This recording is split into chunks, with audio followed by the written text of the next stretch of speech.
Aromaticity, it is a part of application of GOC. तो ये GOC का एक एप्लीकेशन पार्ट है एरोमेटिसिटी, जो एरोमेटिक नेचर को एक्सप्लेन करता है। किसको एक्सप्लेन करता है? Aromatic nature. Now compound aromatic है या नहीं है, उसके लिए कंडीशंस क्या होने चाहिए? तो फर्स्ट मैं यहाँ पे बात कर रहा हूँ rules for aromatic. Rules for aromatic, first point, compound must be cyclic in nature। cyclic in nature, कोई भी कंपाउंड एरोमेटिक तभी होगा जब उसका पहला जो है कंडीशन सेटिस्फाई हो, वो साइक्लिक हो। अगर वो साइक्लिक नहीं है तो एरोमेटिक कभी नहीं बनने वाला, मतलब ओपन चेन एरोमेटिक होते नहीं है। पॉइंट नंबर 2 की बात करें अगर हम, पॉइंट नंबर 2 में compound must B conjugated, must be conjugated। अब कंपाउंड मस्ट बी कॉन्जुगेटेड मतलब क्या है? जहां पे रेजोनेंस हो, राइट? और कॉन्जुगेशन हमने पढ़ लिया है, there are 7 type of conjugation, already discussion हो चुका है। तो कंपाउंड मस्ट बी कॉन्जुगेटेड।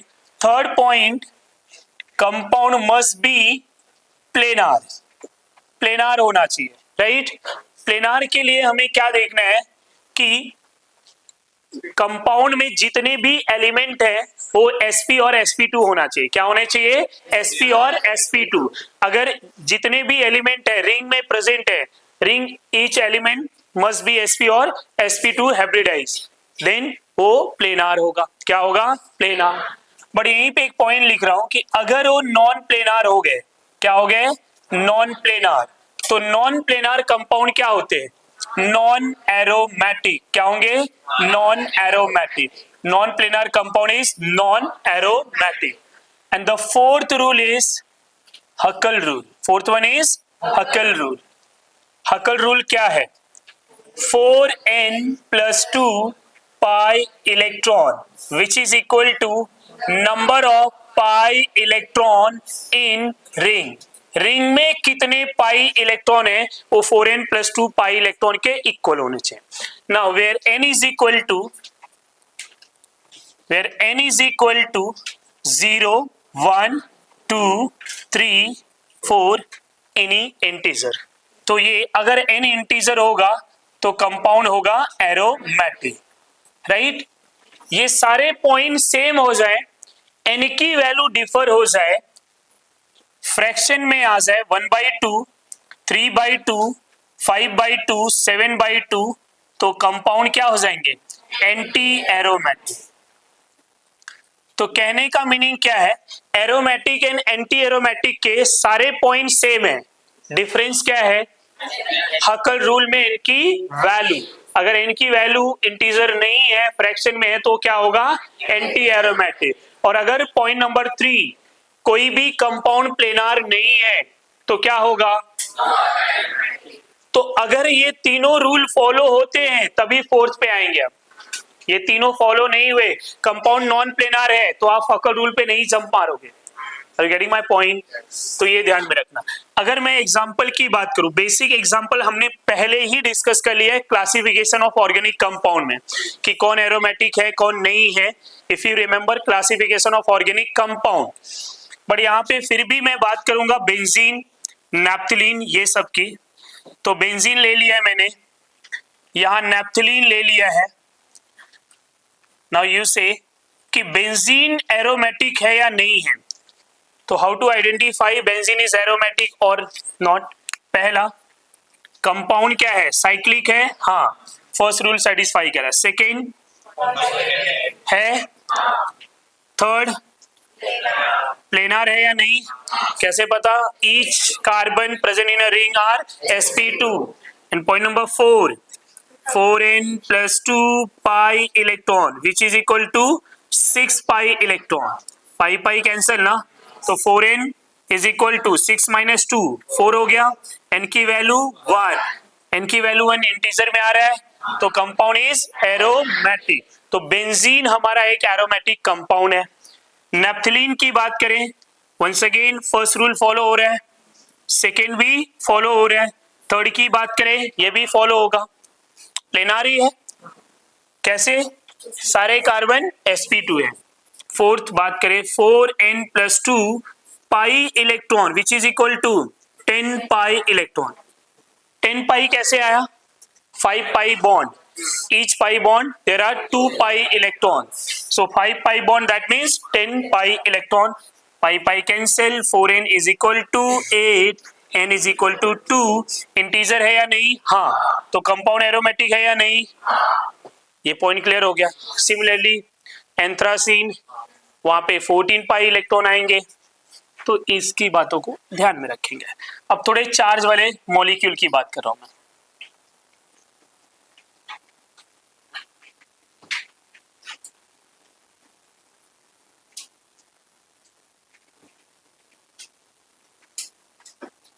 ऐसा लिया हुआ, इनके एरोमेटिक नेचर को हमें डिस्कस करना है। फर्स्ट पॉइंट की बात करें, साइक्लिक है, हाँ। सेकेंड, कॉन्जुगेटेड है, हाँ। रेजोनेंस होगा या नहीं? होगा। थर्ड पॉइंट, कार्बोकेटायन sp2 होता है, तो ये प्लेनार भी है। फोर्थ पॉइंट, हकल रूल में 4n+2 how many pi electron? एक ही पाई बॉन्ड है, so 4n+2 pi electron is equal to 2 pi electron. तो ये 4n पाई पाई कैंसिल हो जाएगा, 4n इज इक्वल टू क्या होगा? ये 2 इधर जाएगा, 2 - 2 तो 4n इज इक्वल टू 0, तो n इज इक्वल टू क्या हो जाएगा? n 0 यहाँ पे है या नहीं है, तो कंपाउंड एरोमेटिक होगा या नहीं? होगा। तो ये कंपाउंड एरोमेटिक हो गया। कंपाउंड क्या हो गया? एरोमेटिक। ए मींस एरोमेटिक। इसकी बात करते हैं, क्या ये साइक्लिक है? हाँ। कॉन्जुगेटेड? हाँ। प्लेनार? हाँ।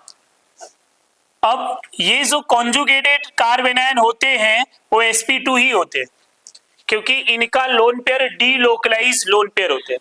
तो यहां नंबर ऑफ पाई इलेक्ट्रॉन कितने होंगे? How many pi electron? 4। कैसे? ये एक लोन पेयर है, पाई इलेक्ट्रॉन कंसीडर किया जाएगा, ये एक पाई बॉन्ड है, तो फोर्थ रूल क्या होगा? 4n+2 pi electron which is equal to 4 pi electron. ये कैंसिल कर देंगे तो n की वैल्यू हाफ आएगा, डायरेक्टली लिख दे रहा हूं। समझ पा रहे हैं? एंड एक बात और याद रखना, 4 का टेबल अगर पाई इलेक्ट्रॉन में है तो n की वैल्यू फ्रैक्शन आएगा। 4 के टेबल में 4 पाई, 8 पाई, 12 पाई, 4 के टेबल में, राइट। और वो कंपाउंड क्या हो जाएगा? Anti aromatic. तो ये कंपाउंड क्या नेचर वाला है? ये कंपाउंड मेरा एंटी एरोमेटिक है, right. Compound is anti aromatic. Third point की बात करते हैं। थर्ड में मैं सारे रूल की बात तो कर रहा हूं, ध्यान देना। साइक्लिक है, हाँ, पर क्या ये कॉन्जुगेटेड है? नहीं। तीसरी इंपॉर्टेंट बात, क्या ये प्लेनार है? नहीं। कैसे पता? ये sp3 है, और अगर आपको sp3 दिख रहा है ना, तो बाकी पॉइंट पे ध्यान देने की जरूरत नहीं है। sp3 है मतलब ये क्या हो जाएगा? Non planar. नॉन प्लेनार मतलब नॉन एरोमेटिक। समझ पा रहे हैं या नहीं? अगर कभी भी इनके स्टेबिलिटी की बात की जाए, तो यहाँ पे एरोमेटिक नेचर हम पढ़ रहे हैं, तो स्टेबिलिटी का एक पॉइंट होता है, वो भी ध्यान में रखेंगे। स्टेबिलिटी के लिए एक पॉइंट होता है, वो ये होता है कि aromatic compound is more stable than non aromatic than anti aromatic. Now student, यहाँ एंटी एरोमेटिक है, और ये जो होते हैं highly unstable, highly generally does not exist. ये जनरली एक्सपेरिमेंटल बोलेंगे तो पाए ही नहीं जाते, ये हाईली अनस्टेबल होते हैं। अब यहाँ पे मैं इस वाले कंपाउंड की बात करूं, सेकेंड जो एनायन में है, साइक्लोप्रोपाइल इनाइल कार्ब एनायन, ये कंपाउंड में रेजोनेंस तो हो रहा है, बट ये हाईली अनस्टेबल है। अब यहाँ एक क्वेश्चन बन सकता है, रेजोनेंस हो रहा है या नहीं? निगेटिव चार्ज कॉन्जुगेशन में है, लेकिन यहाँ एक क्वेश्चन बनेगा कि ऐसा कौन सा मॉलिक्यूल है जिसमें रेजोनेंस इफेक्ट नहीं करेगा? क्यों? क्योंकि ये हाईली अनस्टेबल है। रेजोनेंस होगा तो स्टेबिलिटी बढ़नी चाहिए ना, बट यहाँ पे हम ये हाईली अनस्टेबल बोलेंगे, क्योंकि ऑर्डर में एरोमेटिसिटी पहले आता। समझ पा रहे हैं? इस बातों को ध्यान में रखेंगे। नेक्स्ट एग्जांपल ले लूं मैं। once again यहाँ पे ये पॉजिटिव चार्ज है, यहाँ पे ये नेगेटिव चार्ज है, इस तरह से।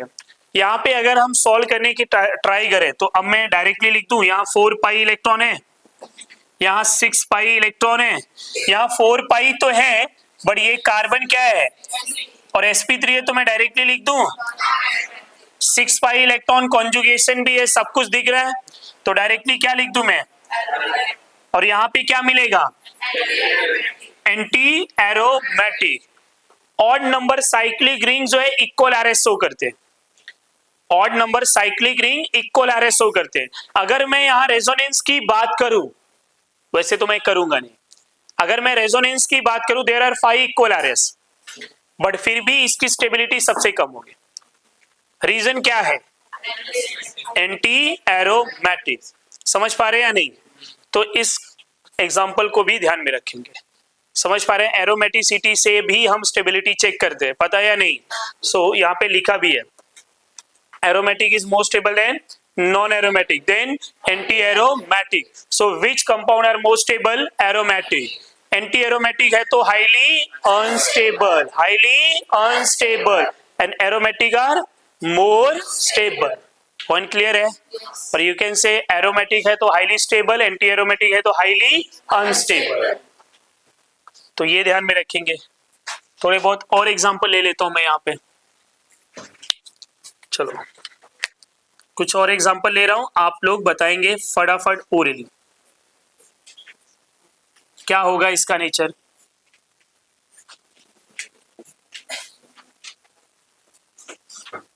कुछ समझ में आ रहा है, ये समझ में आ रहा है या नहीं, और अगर समझ में आ रहा है तो अपने को आंसर देना है। चलो बोलो क्या होगा,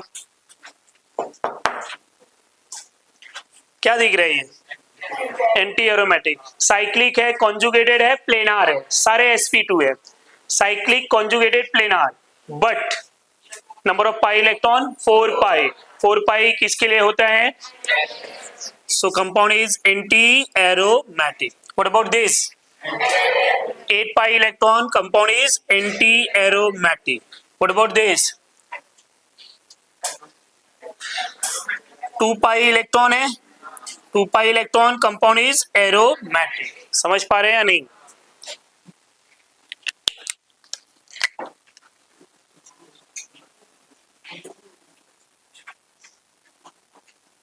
इसकी बात करें तो कंपाउंड एरोमेटिक है या नहीं है, कंपाउंड एरोमेटिक है या नहीं है, आपसे पूछा जाए तो एरोमेटिक ना, कैसे, 6 पाई इलेक्ट्रॉन, साइक्लिक है, कॉन्जुगेटेड है, प्लेनार है, नंबर ऑफ पाई इलेक्ट्रॉन 6 है, 6 है मतलब क्या होगा, एरोमेटिक। समझ पा रहे हैं, कोई कंफ्यूजन,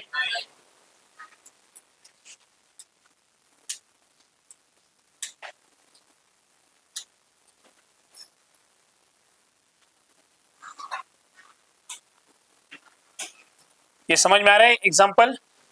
इसको हम क्या बोल सकते हैं, cyclo octa tetraene, cyclo octa tetraene, और इनको एक नेम से जाना जाता है एनुलीन 8। क्या बोलेंगे, एनुलीन 8। समझ पा रहे हैं नहीं, और हम क्या बोलते हैं, साइक्लो ऑक्टा टेट्राईन। समझ पा रहे हैं ना, ये कंपाउंड में कितने इलेक्ट्रॉन है, 8 पाई इलेक्ट्रॉन। एक्सपेक्टेड आंसर क्या होना चाहिए, एंटी एरोमेटिक। ये मेरा एक्सपेक्टेड आंसर है, ध्यान देंगे, पर ये एक्चुअल नहीं है।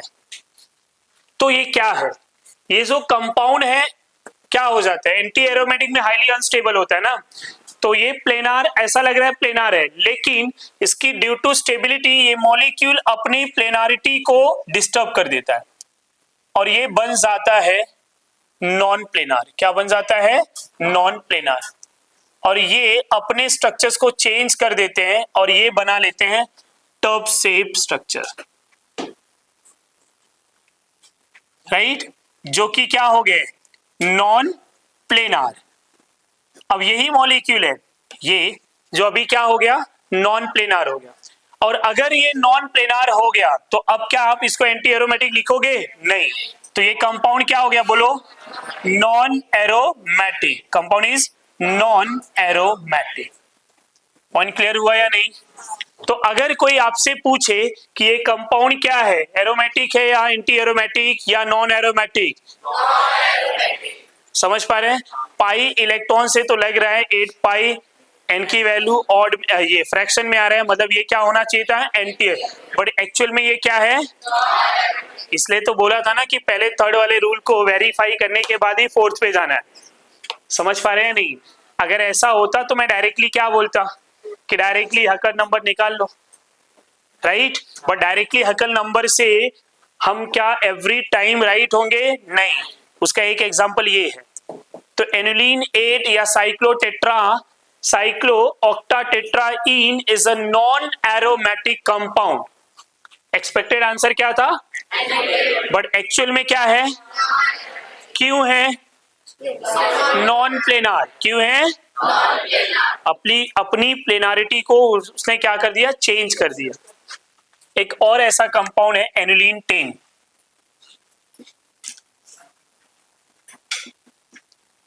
एनुलिन 10 जरा ध्यान देंगे,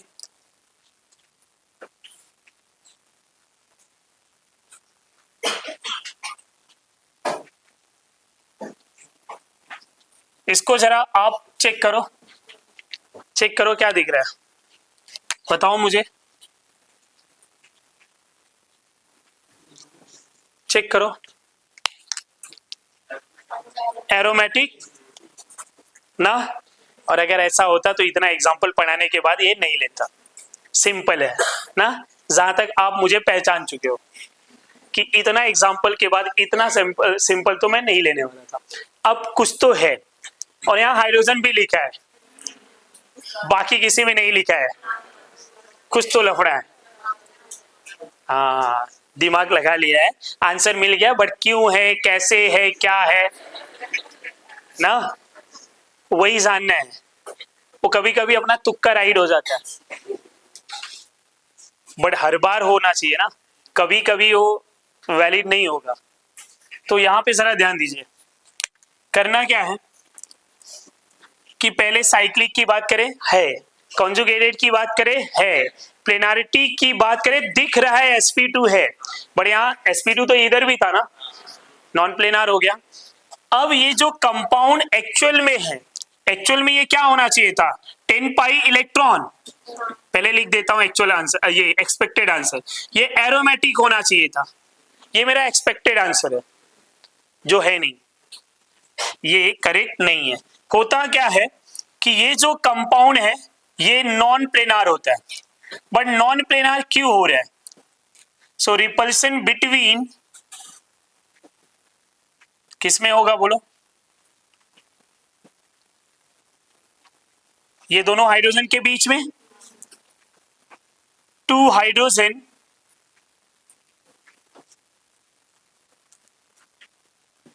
molecule goes out of plane,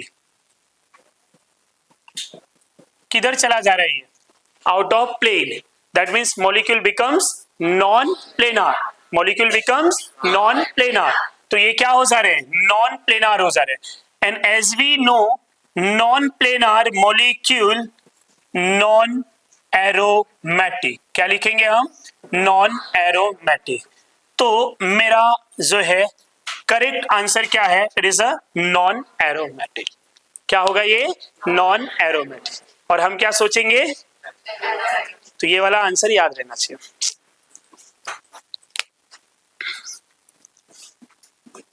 aniline 14, ध्यान दीजिए जरा, इसकी भी बात कर ही लेते हैं, और अपना दिमाग लगाएंगे हर कोई। अब इतना तो आइडिया दे ही दिया ना मैंने,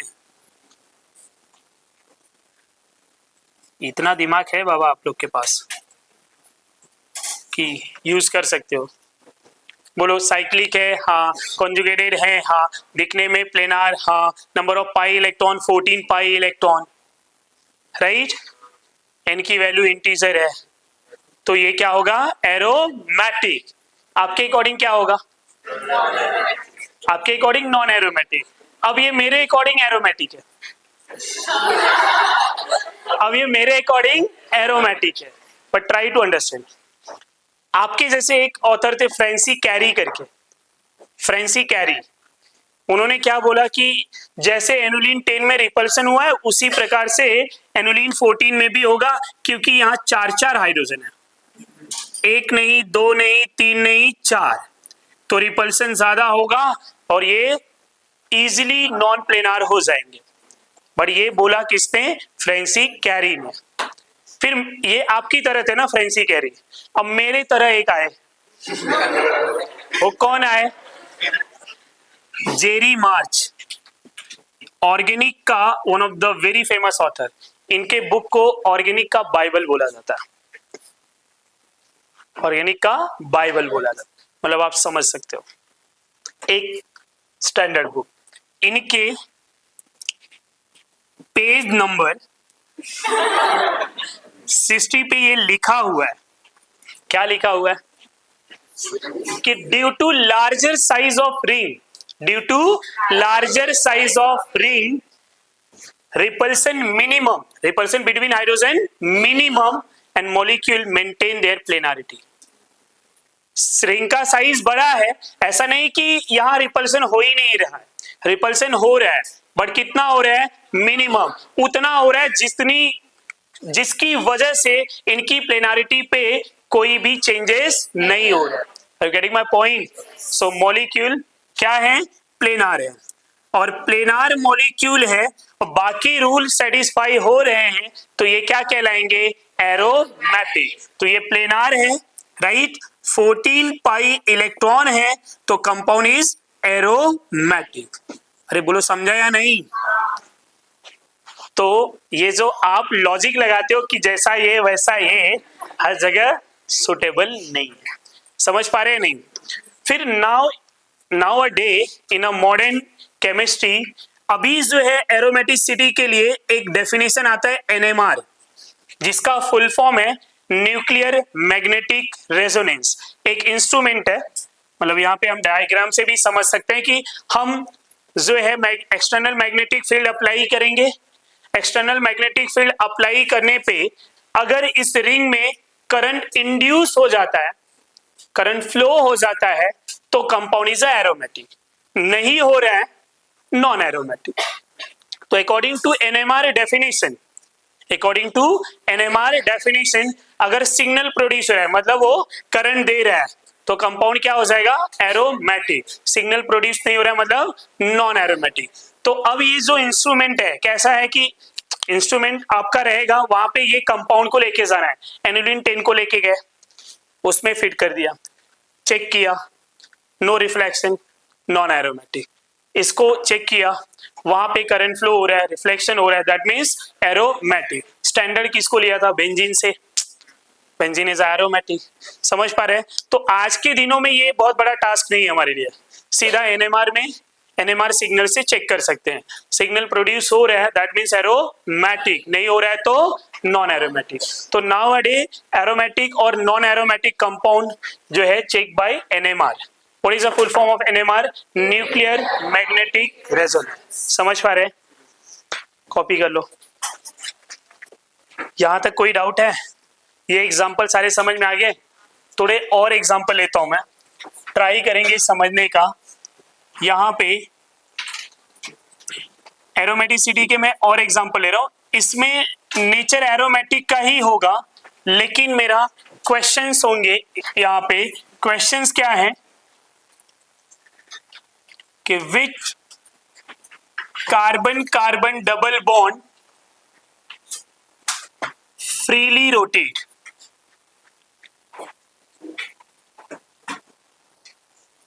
फ्रीली रोटेटेड। क्वेश्चन ये है which carbon carbon double bond freely rotated. Question अब वहां पे ऑप्शन दिया गया है,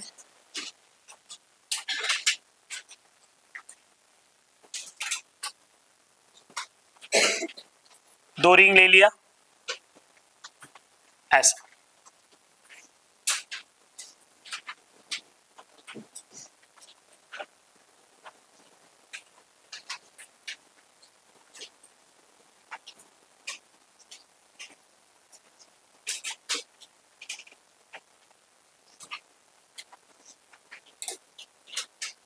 ना समझ में आया तो मैं बॉन्ड का यहाँ पे इंडिकेशन भी कर दूं। ये एक बॉन्ड है जो ए मान लिया मैंने, ये बी और ये सी। कौन सा carbon carbon double bond freely rotate, और you can say which ring are freely rotated, कौन कौन सा रिंग फ्रीली रोटेट हो सकता इन तीनों में। अब ये तो समझा ही नहीं, सब में डबल बॉन्ड है, डबल बॉन्ड तो सब में है ना, यहाँ कुछ और लॉजिक है वो आपको समझना। अब रोटेशन कौन सा बॉन्ड होता है आपको याद है, फ्रीली रोटेशन, रोटेशन मतलब conformation. Single bond easily rotate होगा, डबल बॉन्ड इजीली रोटेट होगा, क्या रोटेशन क्या है, लॉक है। अब इसको कहीं ना कहीं किस में कन्वर्ट करना होगा, सिंगल बॉन्ड में। अब सिंगल बॉन्ड में कन्वर्ट करके देखो, जब आप इनको सिंगल बॉन्ड में कन्वर्ट करोगे, समझ पा रहे हैं या नहीं, तो ये तो ऐसे ही रहेंगे। अब बॉन्ड को तोड़ेंगे तो यहाँ पे चार्ज डेवलप होगा, एक प्लस और एक माइनस। अब ऐसा नहीं कि यहाँ पे ही प्लस रखना है यहाँ पे ही माइनस, आप दोनों में कहीं पे भी चेक कर सकते, इसके केसेस में कहीं पे भी रखो क्योंकि दोनों आइडेंटिकल रिंग है। अब जो माइनस वाला रिंग है वो क्या दिख रहा है और प्लस वाला क्या दिख रहा है, वो सोचते रहो, तब तक मैं दूसरा डायग्राम बना रहा हूं।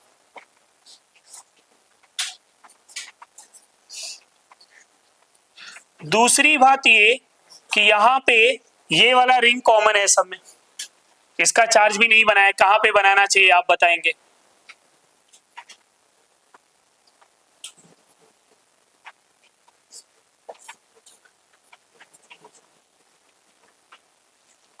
यहाँ प्लस और यहाँ माइनस ले लिया, माइनस वाला एरोमेटिक, प्लस वाला एंटी एरोमेटिक।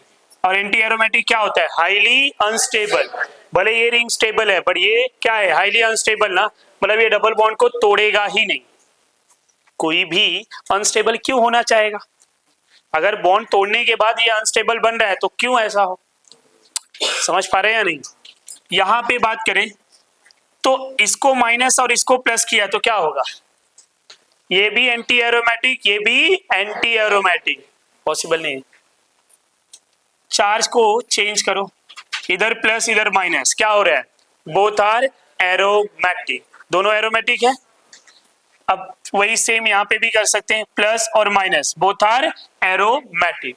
तो ये दोनों रिंग्स जो है ना ये एरोमेटिक है, ये भी एरोमेटिक है, ये भी एरोमेटिक है, इधर ऊपर भी ये एरोमेटिक है और ये भी एरोमेटिक है। तो अगर एरोमेटिक है तो कहीं ना कहीं इन दोनों में एरोमेटिक का नेचर से डिफरेंस नहीं मिलेगा। अब डिफरेंस ढूंढो, कैसे ढूंढोगे, ऑड नंबर में साइक्लिक रिंग में अगर चार्ज है तो वहां इक्वल आरएस होता है, तो यहाँ 3 ERS है और यहाँ पे 7 ERS है, याद है या नहीं, 3 इक्वल आरएस 7 इक्वल आरएस, कौन ज्यादा स्टेबल है, और अगर ये ज्यादा स्टेबल है तो सिंगल बॉन्ड में ज्यादा टाइम तक रहेगा, नहीं समझा, ज्यादा स्टेबल है तो सिंगल बॉन्ड में रहेगा ज्यादा टाइम तक, ये इसके कंपेयर में सेकेंड वाला कम स्टेबल है तो ये कम टाइम तक रहेगा, ये तो सिंगल बॉन्ड बनाएगा ही नहीं, क्यों नहीं बनाएगा, अनस्टेबल है, एंटी एरोमेटिक। तो हमें पता है सिंगल बॉन्ड इजीली रोटेट होता है, फ्रीली रोटेट होता है, तो अब यहाँ पे फ्रीली रोटेशन कहां पे होगा, तो आंसर क्या होगा, सी बी ए। अगर खाली ऑप्शन पूछे तो सी, ऑर्डर पूछे तो सी बी ए। पॉइंट समझ में आ रहा है या नहीं, ये क्वेश्चन समझा। चलो एरोमेटिसिटी का एक और एप्लीकेशन, क्या कि अगर हमने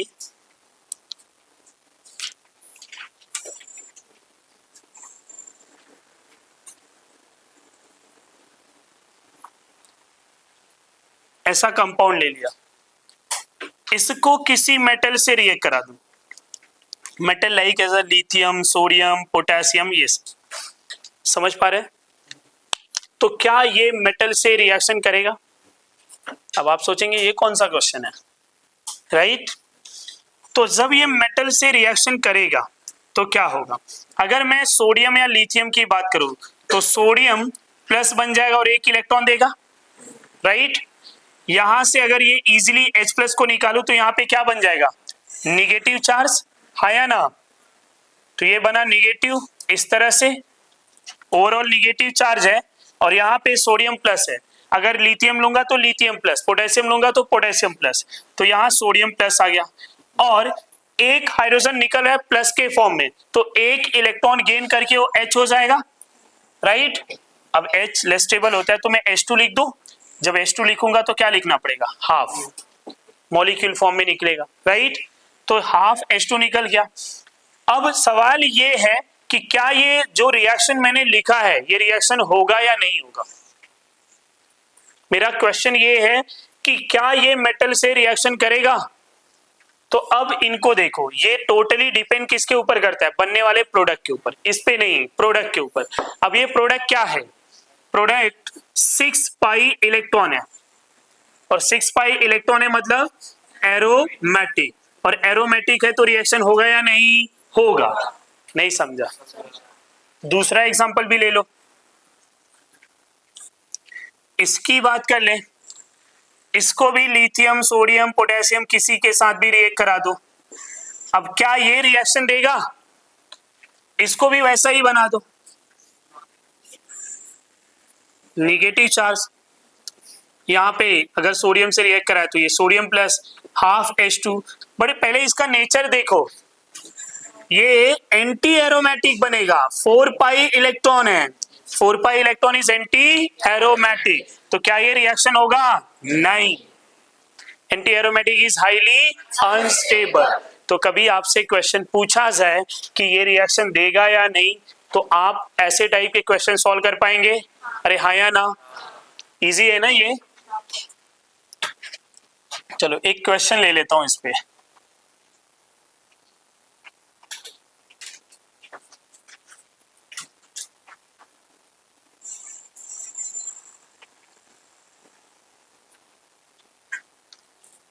अब यहां पे लिख रहा हूं मैं,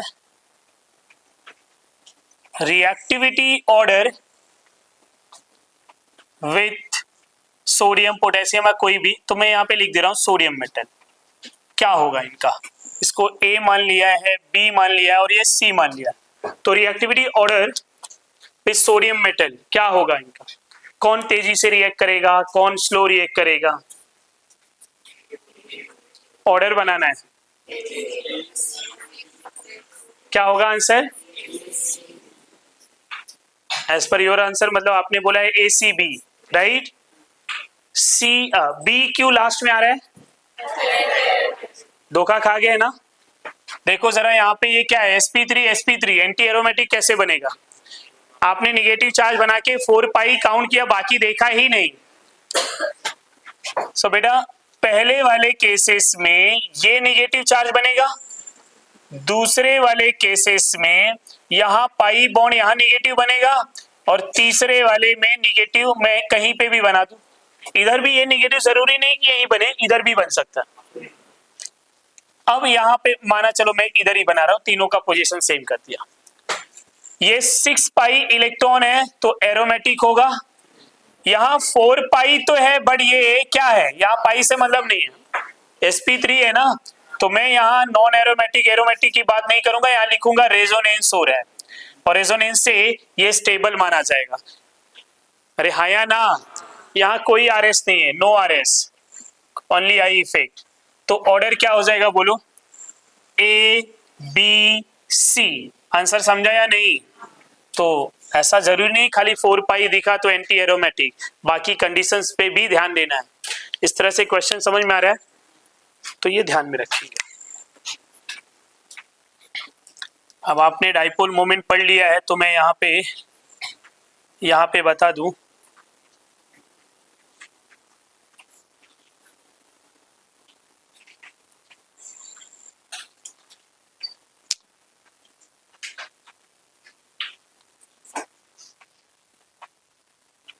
मैं आपसे पूछूं कि इन दोनों में किसका डाइपोल मोमेंट ज्यादा होगा या कौन ज्यादा पोलर होगा।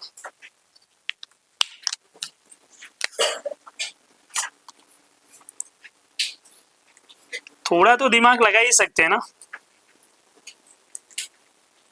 तो हाँ या ना। अब तो समझ में आ गया।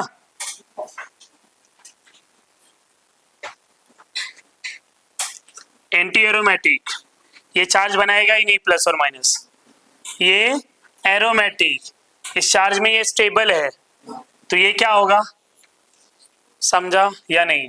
चाहे आप म्यू की बात कर लो या पोलैरिटी, तो म्यू किसका ज्यादा होगा, ये वाले रिंग का। पॉइंट क्लियर हो रहा है या नहीं, ऐसा कैसे हो गया वो समझा। ये सारी एप्लीकेशन एरोमेटिसिटी का था। तो एरोमेटिक ऐसा नहीं खाली आपको ये पूछेगा कौन एरोमेटिक है, कौन नॉन एरोमेटिक है, कौन एंटी एरोमेटिक है, यहाँ रिएक्शंस का पार्ट भी बन सकता है, क्योंकि जब कोई मेटल से रिएक्ट करेगा तो हाइड्रोजन गैस प्रोड्यूस करता है। हाइड्रोजन गैस प्रोड्यूस किया तो वहां पे क्या बन रहा है, एनायन बन रहा है। तो अब उस एनायन की स्टेबिलिटी चेक करनी है। अगर एंटी एरोमेटिक बना तो हाईली अनस्टेबल, नॉन एरोमेटिक बना तो लेस स्टेबल, और एरोमेटिक बना तो स्टेबल। समझ पा रहे हैं या नहीं। तो ऑर्डर भी बना सकते हैं, aromatic, non aromatic, anti aromatic.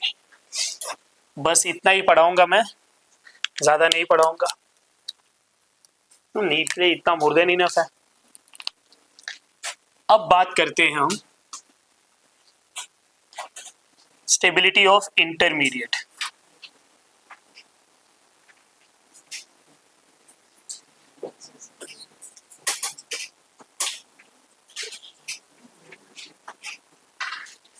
Stability of intermediate, ये भी स्टेबिलिटी इनडायरेक्टली मैंने टॉपिक में पढ़ा दिया है, अब थोड़ा यहाँ पे डायरेक्टली पढ़ा रहा हूँ एप्लीकेशन वाले पार्ट में। तो स्टेबिलिटी ऑफ इंटरमीडिएट, उसमें फर्स्ट पार्ट है आपका कार्बोकेटायन। क्या है, कार्बोकेटायन। कार्बोकेटायन की बात करें तो कार्बन कैरी पॉजिटिव चार्ज, सो इसके पास कितने इलेक्ट्रॉन है, 6 इलेक्ट्रॉन। इनका ऑक्टेट क्या है, इनकम्प्लीट है। और ऑक्टेट अगर इनकम्प्लीट है तो क्या होगा, ये इलेक्ट्रॉन लेने वाले ग्रुप से स्टेबल होगा, मतलब इसको कौन स्टेबल बनाएगा, इसकी स्टेबिलिटी कब इंक्रीज होगा, बाय यूजिंग ईडीजी, है या ना। तो stability of carbocation, stability of carbocation directly proportional to plus M group, then hyperconjugation, then plus I, ये है स्टेबिलिटी। और inversely proportional to minus I minus M. समझ पा रहे हैं या नहीं। तो सबसे ज्यादा स्टेबल कौन बनाएगा, प्लस एम, फिर हाइपर, फिर प्लस आई, और लेस स्टेबल में माइनस आई थोड़ा कम स्टेबल करेगा, माइनस एम सबसे ज्यादा अनस्टेबल करेगा इनमें, क्योंकि माइनस एम पूरा इलेक्ट्रॉन पेयर विथड्रॉ करता है और माइनस आई पार्शियली विथड्रॉ करता है। एक तो बेचारे का खुद ऑक्टेट इनकम्प्लीट है, उस पे ये आके इलेक्ट्रॉन उसका और ले रहा है, तो यहां पे स्टेबिलिटी क्या होगी, कम या ज्यादा, कम। अब थोड़े एग्जांपल की बात करूंगा मैं। सबसे पहले टर्सरी ब्यूटाइल कार्बोकेटायन, ये ले लिया। फिर मैंने लिया बेंजाइल कार्बोकेटायन, फिर मैंने ले लिया अलाइलिक कार्बोकेटायन। समझ पा रहे हैं या नहीं। अलाइलिक के बाद आएगा other 3 degree carbocation, other 3 degree carbocation. फिर यहां पे मैं लिख रहा हूं 2 डिग्री कार्बोकेटायन, फिर मैं लिख रहा हूं 1 degree carbocation, and then other methyl. समझ पा रहे नहीं। अदर 3 डिग्री को आप आर लिख सकते हो, मैंने यहाँ पे नेमिंग से इसलिए लिखा है क्योंकि ऑलरेडी एक टर्सरी ब्यूटाइल लिखा हुआ। तो इनके ऑर्डर में कौन ज्यादा स्टेबल होता है, टर्सरी ब्यूटाइल, फिर बेंजाइलिक, फिर अलाइलिक, एंड देन हमारा अलाइलिक के बाद other 3 degree, then 2 degree, then 1 degree, then methyl. अब हमने एक्चुअली स्टेबिलिटी के लिए एक रूल पढ़ा था, इफ यू रिमेंबर, कि हम पहले क्या देखते हैं, aromaticity, aromatic carbocation are most stable, फिर देखते हैं इक्वल आरएस, फिर देखते हैं आरएस, आरएस में प्लस एम होना चाहिए, एंड फिर क्या देखते हैं हम, हाइपर कॉन्जुगेशन, फिर प्लस आई। तो यहां आप देखेंगे ना, तो इस रूल का थोड़ा सा एक जो है लिमिटेशंस भी है। रेजोनेंस तो है बट हाइपर कॉन्जुगेशन वाला ज्यादा स्टेबल है, but this is for only benzyl, 1 degree benzyl and tertiary butyl. बाकी के 3 डिग्री देखेंगे तो इनसे कम स्टेबल है। पॉइंट क्लियर हो रहा है या नहीं, तो ये ध्यान में रखेंगे। Tertiary butyl carbocation are more stable than 1 degree benzylic, 1 degree benzylic are more stable than 1 degree allylic.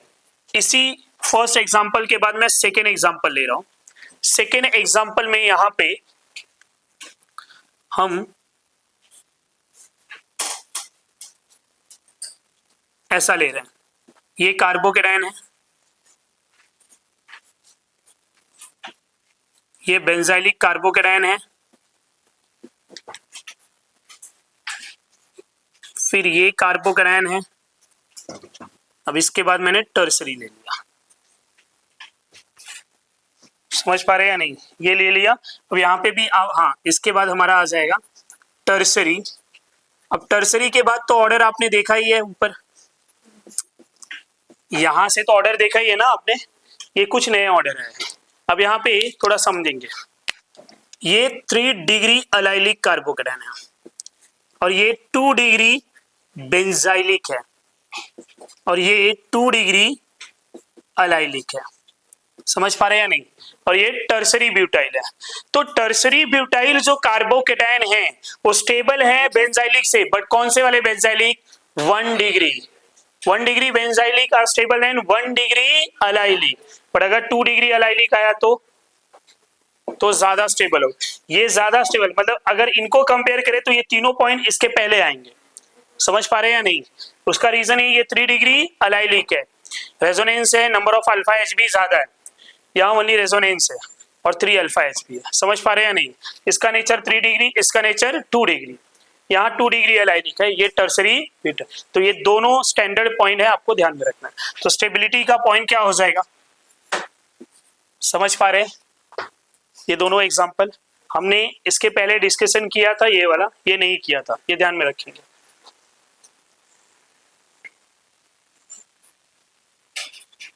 तो ये दूसरा पॉइंट है स्टेबिलिटी का।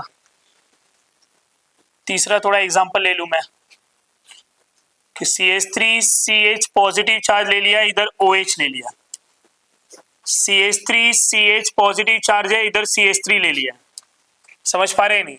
इन दोनों में कौन ज्यादा स्टेबल होगा? अब अगर बात करें तो यहाँ पे 3 अल्फा एच है, राइट, प्लस क्या है? रेजोनेंस। ये कौन सा ग्रुप है? Plus M। कैसे पता? Positive charge adjacent lone pair, यहाँ पे 3 अल्फा एच और ये भी 3 alpha H, number of alpha H कितने हो गए? 6 अल्फा एच।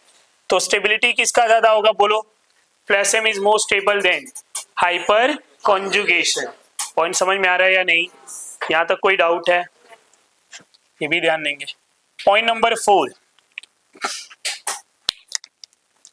मैं यहाँ पे कुछ और स्टैंडर्ड पॉइंट लिख रहा हूं।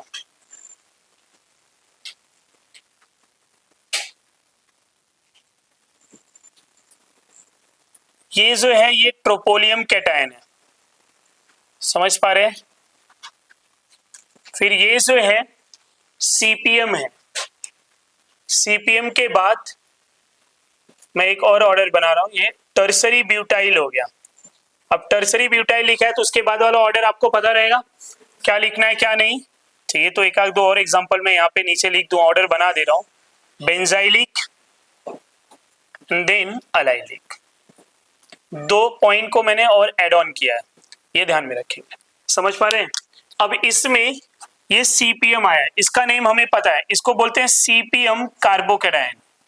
तो CPM carbocation are more stable than other but less stable than tropylium, right. And CPM जो है टर्सरी ब्यूटाइल, और ये सबसे ज्यादा स्टेबल क्यों है? जबकि यहाँ पे न तो मुझे रेजोनेंस दिख रहा है न तो हाइपर, एक ही अल्फा एच है। तो क्या रीजन है यहाँ पे? What is the reason behind this कि why CPM are more stable than other carbocation? तो अब CPM कार्बोकेटायन को समझेंगे। ये जो CPM कार्बोकेटायन है स्टूडेंट, ये पॉजिटिव चार्ज जो है इसके, ये यहाँ पे जो CH2 ग्रुप है, तो ये CH2 ग्रुप इस पॉजिटिव चार्ज के कम क्लोजर आने का ट्राई करता है, तो इनके बीच में ना पार्शियल बॉन्ड बनते हैं, और ये जो सिग्मा बॉन्ड है ये सिग्मा बॉन्ड ब्रेक डाउन होता है। तो होगा क्या?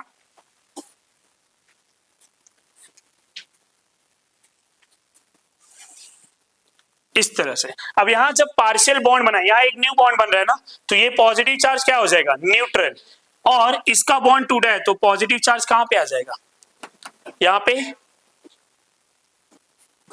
अब नेक्स्ट वाले में क्या होगा? जो कंडीशन यहां पे हो रहा है इस CH2 पे, वही CH2 पे भी होगा।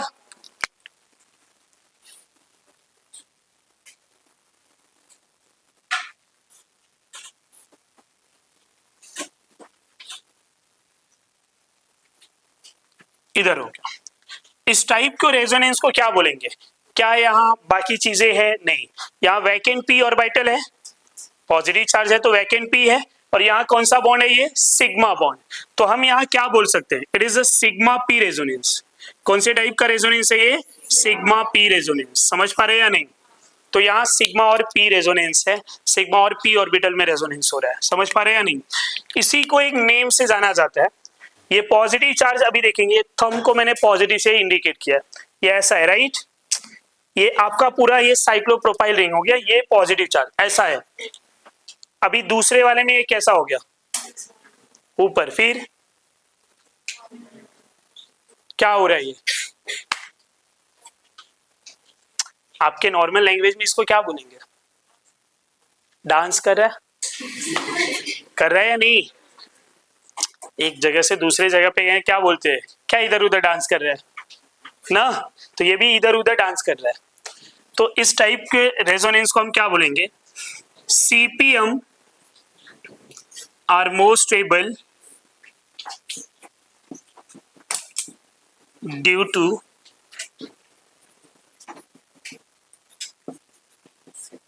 Dancing resonance,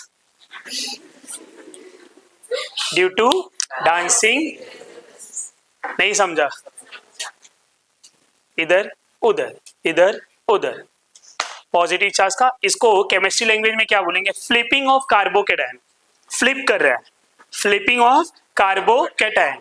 so flipping of carbocation, sigma P resonance, CPM are more stable, CPM are more stable.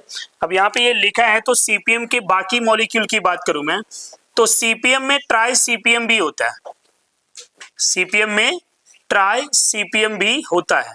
ये ट्राई सीपीएम हो गया। फिर ये डाई सीपीएम हो गया, और एक सीपीएम पढ़ा ही है आपने। अभी सीपीएम में भी 3 डिग्री ले लिया, ये सीपीएम 2 डिग्री है, और यहां पे normal CPM. What is the stability order?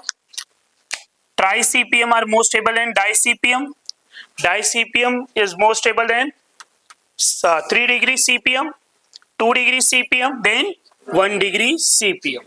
समझ में आ रहा है या नहीं? ये स्टेबिलिटी समझा? यस और नो? इतना लिख लो।